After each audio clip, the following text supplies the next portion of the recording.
నమ్ముకో, నీ దేవుణ్ణి నమ్ముకో.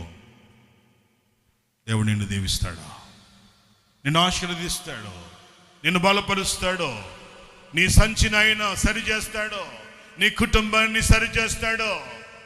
నువ్వు సరైతే నిన్ను సరిచేస్తాడు ఆయన. ఆయన ఏమన్నాడో తెలుసునా?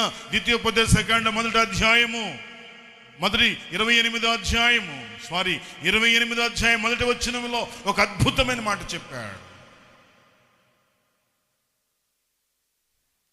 ఒక అద్భుతమైన మాట చెప్పాడు. నీ దేవుడైన యెహోవా మాట,